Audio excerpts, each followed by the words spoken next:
You're listening to Folktales by Firelight, where the embers glow, the night listens, and the ancestors speak.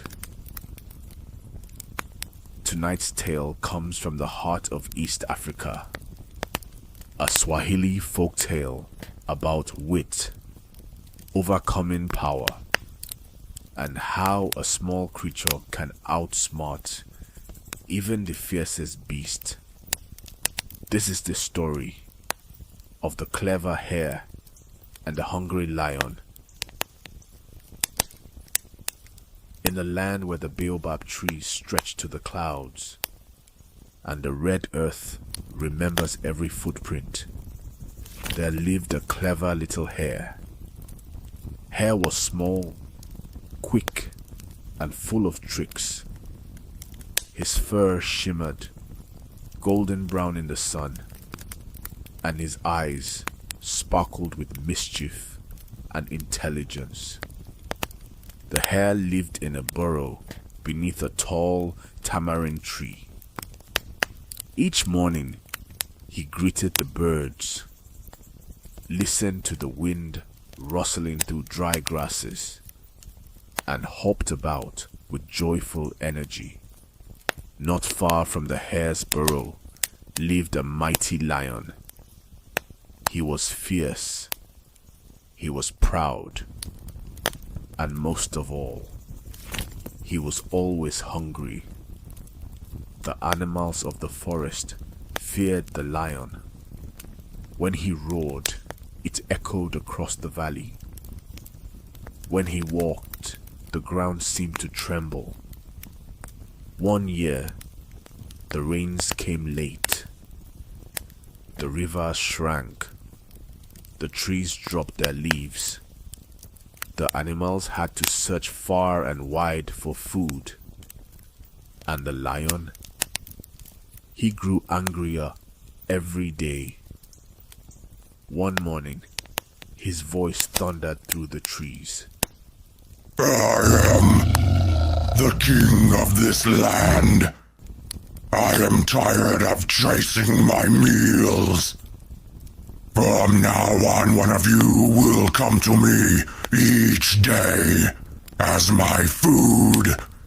If not, I will hunt you all. The animals trembled in fear. They gathered in a hollow under the shade of a great fig tree. "What can we do?" whispered the monkey. "We cannot fight him," sighed the tortoise. "If we disobey, he will hunt us all," murmured the zebra. And so they agreed. Each day, one animal would go to the lion's cave.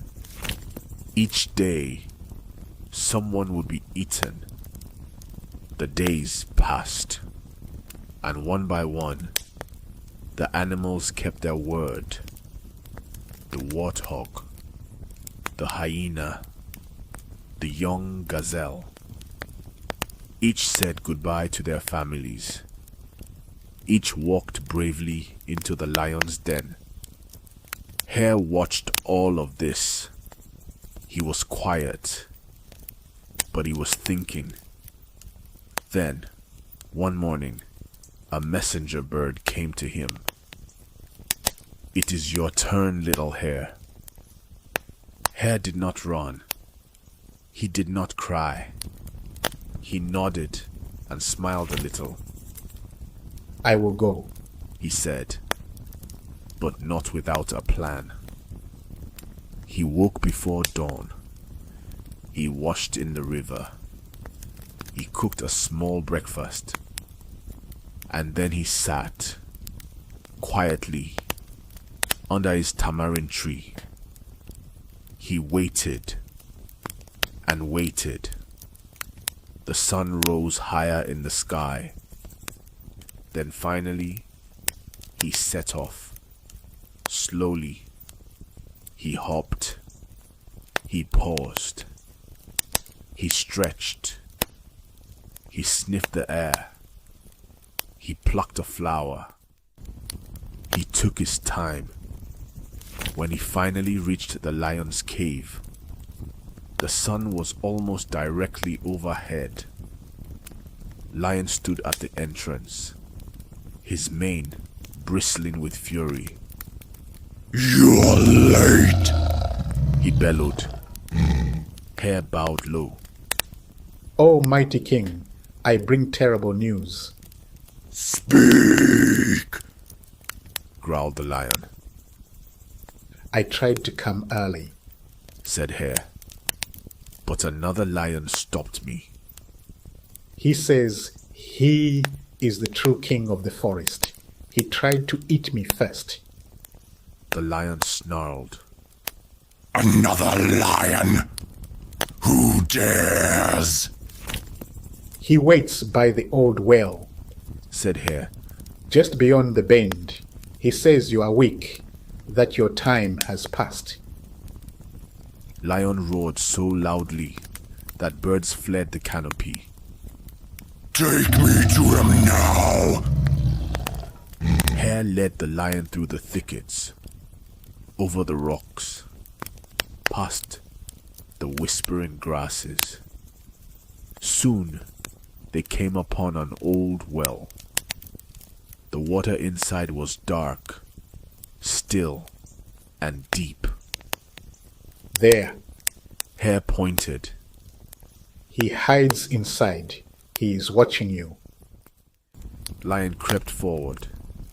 He looked down, and there, shimmering in the water, he saw a lion. The other lion stared back with fierce eyes. When Lion growled, the other lion growled too. When he bared his teeth, so did the other. Enraged, Lion roared and leapt into the well. The water rippled, then calmed. There was no sound but the wind. Hare stood at the edge, watching. He waited. Then he turned and slowly hopped away. Back in the forest, the animals waited nervously. They expected to hear a roar, but none came. Then, from the tall grass, the hare appeared. He was smiling. The animals gasped. "You're alive?" And the lion, whispered the antelope.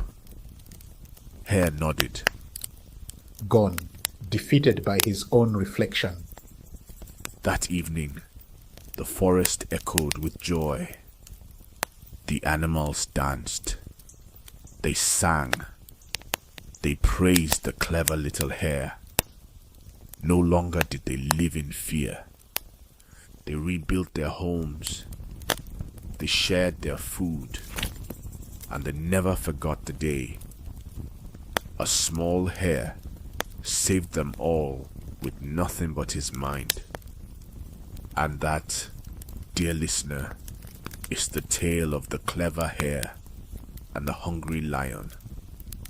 Let it remind you that true courage often speaks in a whisper, and that cleverness can defeat even the strongest roar. You've been listening to Folktales by Firelight, where stories echo with the spirit of ancestors, and firelight keeps the memory alive.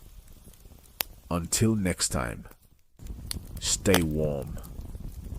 If you enjoyed this story and would like to hear more, then please subscribe, like, comment, and share the fire. New tales await right here at Folktales by Firelight.